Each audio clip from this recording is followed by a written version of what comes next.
Sejam todos mais uma vez bem-vindos a este humilde canal.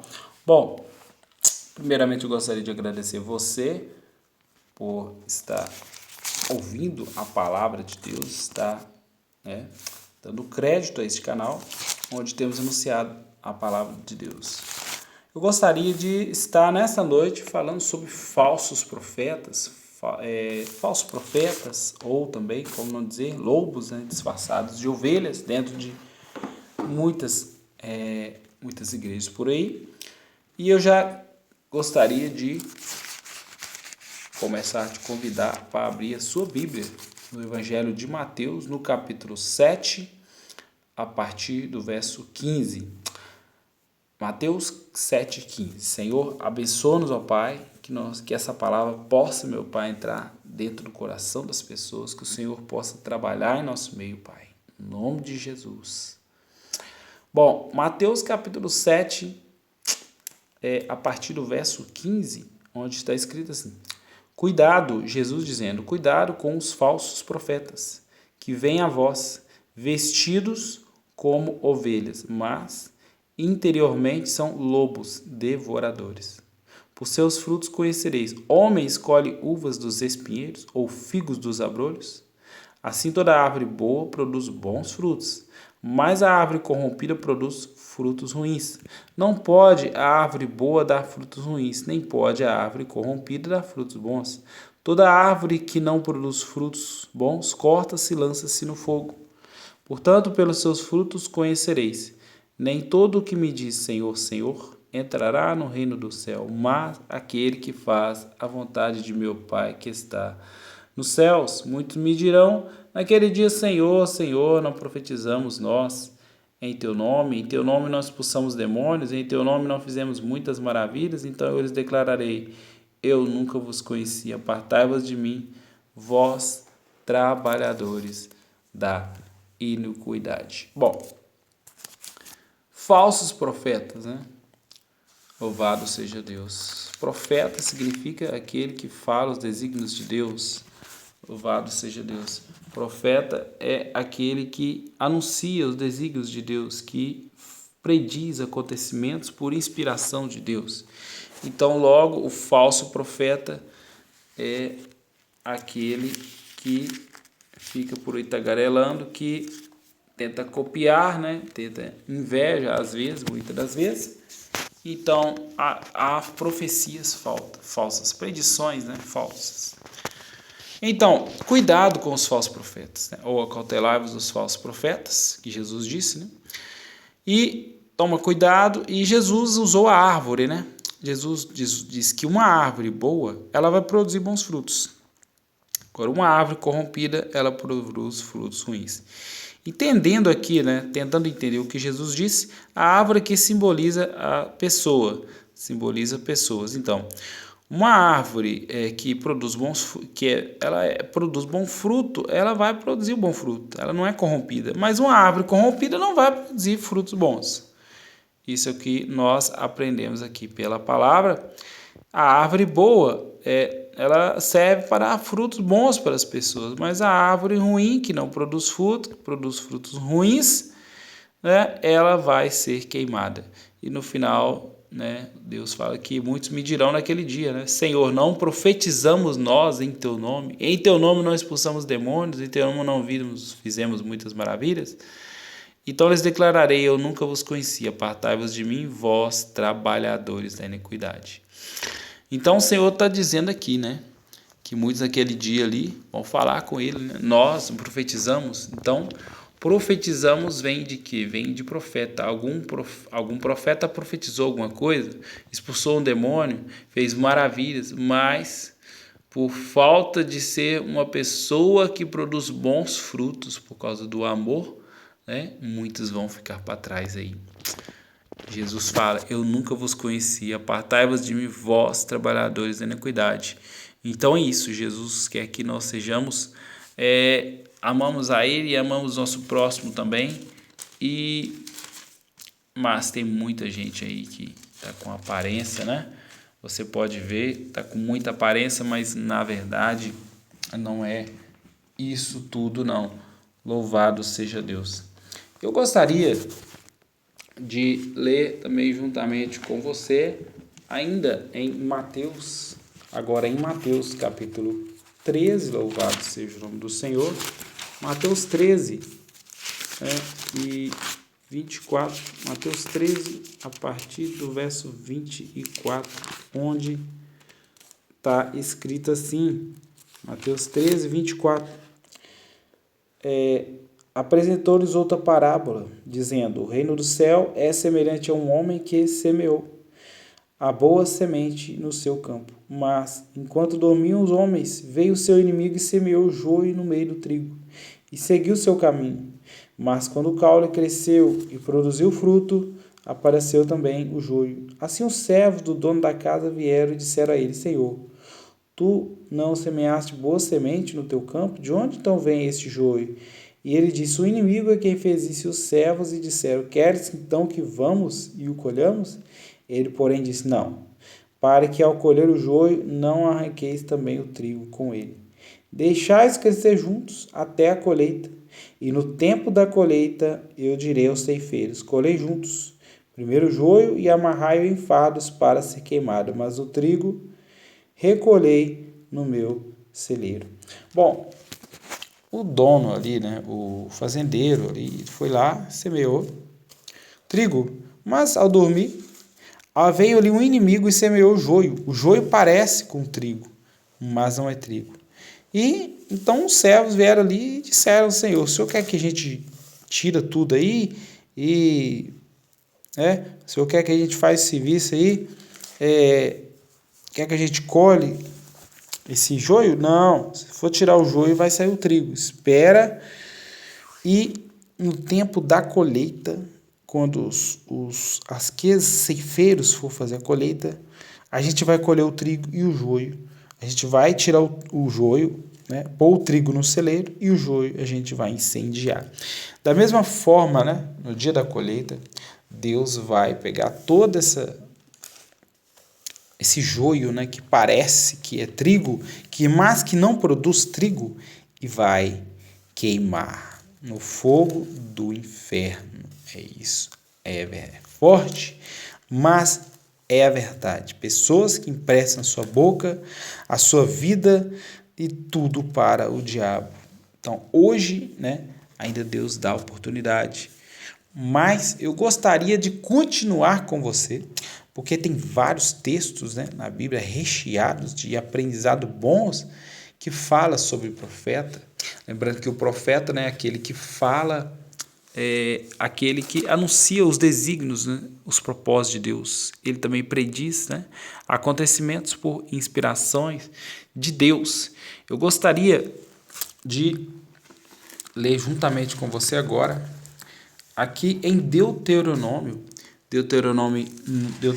no capítulo 18, Deuteronômio que está aí, né, depois de passa Gênesis, passa Êxodo, passa Levítico, passa Números, e você chega aí em Deuteronômio 18, 20 e 22, onde diz assim, mas o profeta, aí está falando de profeta, mas o profeta que ousar falar uma palavra em meu nome, que eu não tenha lhe ordenado que fale, ou que falar em nome de outros deuses, esse profeta morrerá.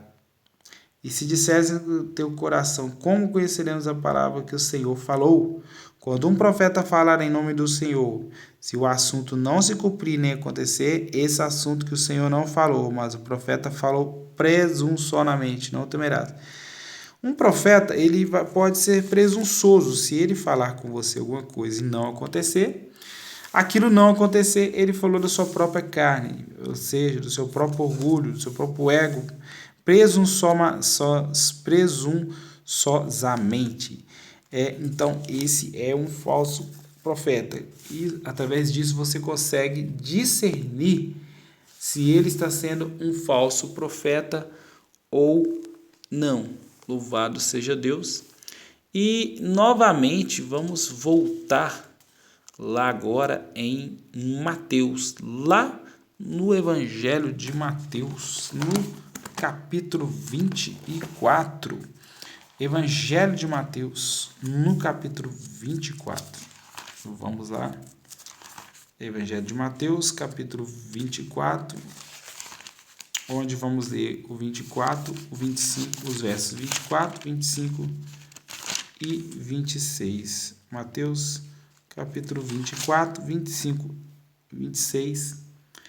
Mateus 24, 25 e 26. Porque onde surgir, e o Senhor Jesus falando, hein? Porque onde surgir falsos cristos, falsos profetas, e farão tão grandes sinais e maravilhas, que se possível fora, enganariam até os eleitos. Eis que de antemão vos tenho dito. Portanto, se vos disserem, eis que ele está no deserto, não saiais. Eis que ele está no esconderijo secreto, não acrediteis.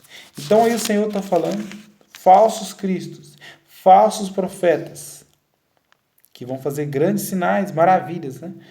Para enganar. Os falsos profetas estão aí para isso, né? Para enganar tentar enganar quem é eleito de Deus, quem foi escolhido por Deus.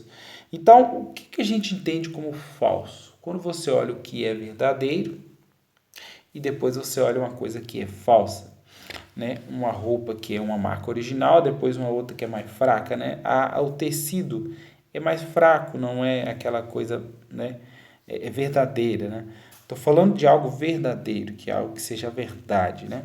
Algo verdadeiro, algo original. Então, Jesus falou que vai surgir, em nossos dias tem muitos falsos profetas, falsos apóstolos, falsos pastores, né? E mais eu gostaria de continuar juntamente aqui com você agora e ir lá no Evangelho de Mateus novamente. Mateus, no capítulo 25, onde nós vamos ver a partir do verso 41. Mateus 25, a partir do verso 41. Então dirá também aos que estiverem à sua esquerda, apartai-vos de mim, malditos, para dentro do fogo eterno, preparado para o diabo e seus anjos, porque eu tive fome e não me destes de comer, eu tive sede e não me destes de beber, eu era um estrangeiro e não me acolhestes, despido e não me vestistes, enfermo e na prisão e não me visitastes. Então eles também lhe responderão, dizendo, Senhor, quando te vimos com fome, ou com sede, ou um estrangeiro, ou despido, ou enfermo, ou na prisão, e não te servimos? Então ele lhes responderá, dizendo, na verdade eu vos digo que quando não fizestes ao menor destes, não fizestes a mim. Irão estes para o castigo eterno, para os justos, mas para os justos para a vida eterna. Então haverá uma consequência para os justos e haverá uma consequência para os injustos, para as pessoas que são falsas, para as pessoas que não amam o seu irmão. Porque não adianta você dizer que é profeta, ter nome de profeta, mas o Senhor está falando aqui, ó, por que vai ir pessoas para esse lugar chamado de castigo eterno ou inferno? Porque Jesus teve fome e a pessoa não deu de comer. Ele teve sede e não deu de beber. Era estrangeiro e não acolhesse. Despido e não vestiu. Estava na prisão e não visitou. Então essas pessoas falam, Senhor, mas quando nós fizemos isso? Quando você não fez o seu irmão? Então, muitos estão aí no meio gospel, muitos estão aí, né? Mas não tem o amor, não traz o amor de Cristo, né? Louvado seja Deus. Então nós já vemos aqui Mateus, né? Mateus, nós vemos joio e trigo, nós já lemos sobre o fim dos tempos algumas coisas, lobos disfarçados de ovelhas.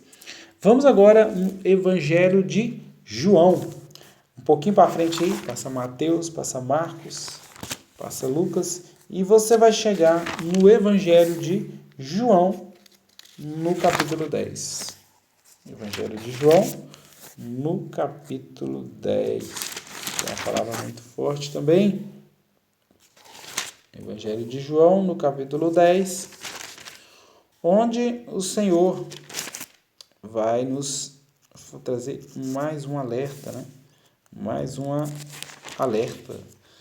Louvado seja Deus. Evangelho de João, no capítulo 10.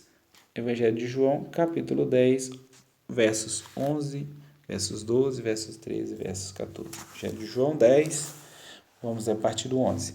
Jesus diz assim, eu sou o bom pastor. O bom pastor dá a sua vida pelas ovelhas.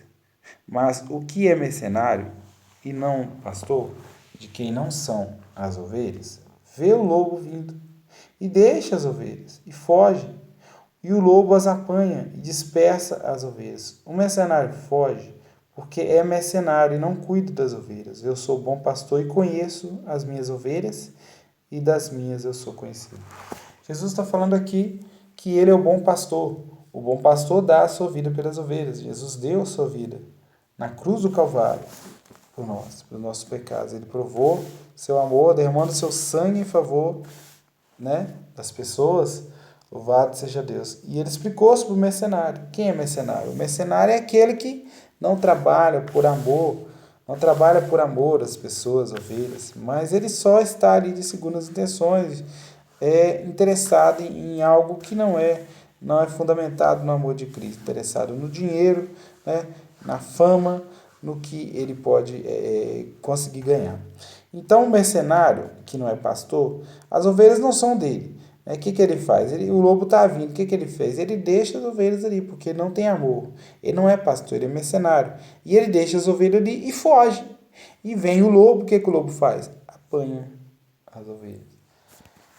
Então, essa é João, esse que nós vemos aqui agora, João 10, né? Nós vemos Mateus, nós vemos Deuteronômio, que fala que a profecia que não se cumpriu, o tal profeta falou no seu orgulho, né? Na sua presunção. Nós falamos sobre o João, nós falamos um pouco aqui sobre lobos disfarçados de ovelha, né? Falamos aqui agora também sobre mercenário, né? Nós falamos sobre a colheita dos justos, dos injustos, e eu gostaria de ler com você agora lá em Atos 20, Atos que está aí depois de Mateus, depois de Marcos, depois de Lucas, depois de João. Atos capítulo 20, Atos capítulo 20, 28 ao 30, onde diz assim: Tenham cuidado, pois, de vós mesmos e de todo o rebanho, sobre o qual o Espírito Santo vos constituiu bispos, para alimentardes a igreja de Deus, que ele adquiriu com seu próprio sangue. Porque eu sei que após a minha partida, lobos vorazes entrarão no meio de vós, não poupando o rebanho. E também dentre vós mesmos se levantarão homens que falarão coisas perversas para arrastar os discípulos atrás. Olha que palavra interessante que o apóstolo Paulo estava dizendo aqui, antes da sua morte, antes da sua partida para o Senhor. Ele diz o seguinte: toma cuidado, pastores, bispos, tomam cuidado com o rebanho, porque depois da minha partida vão vir lobos. Eles não vão perdoar o rebanho. Eles vão falar palavras boas, sabe para quê? Para atrair os discípulos, para tirar eles do bom caminho. E é isso que Satanás faz. É isso que o lobo faz. Ele quer tirar o propósito das pessoas. Ele quer fazer aquilo que ele próprio quer fazer. Ele quer tirar o propósito. O diabo ele quer acabar, né? Fazer o que é verdadeiro se tornar falso. E quando você sai do propósito de Deus, quando você sai dali, né? Você deixa de se levar por um falso profeta, você está agora sendo enganado, sendo ludibriado, né? Por um falso ensino, por um falso ensinamento, e com certeza essa não é a vontade de Deus. Louvado seja o nome do Senhor. Essa não é a vontade do Senhor, né? O apóstolo Paulo diz: antes de eu partir, aliás, depois que eu partir, eu sei. Deus já estava falando, né? O apóstolo Paulo já estava prevendo o que iria acontecer depois da sua morte, né? Ele diz ainda para eles: tenham cuidado, pois, de vós mesmos, de todo o rebanho sobre o qual o Espírito Santo vos constituiu bispos, para alimentar a igreja de Deus que ele adquiriu com seu próprio sangue. Ou seja, quem constituiu os bispos, os pastores, foi o próprio Espírito Santo. Para quê? Trazer o alimento, trazer a palavra para a igreja. Mas ele diz que depois da partida dele ia vir lobos. Eles iam entrar no meio dos discípulos, no meio das pessoas. Eles não iam poupar o rebanho, né? Eles não iam poupar o rebanho. Então, é isso aí. Eu ainda tenho mais algumas coisas para falar aqui. No próximo vídeo eu estarei dando um prosseguimento aqui desse estudo, tá? Fique aí, tá? E Deus te abençoe. Até o próximo vídeo. Vai ter a parte 2. Deus abençoe.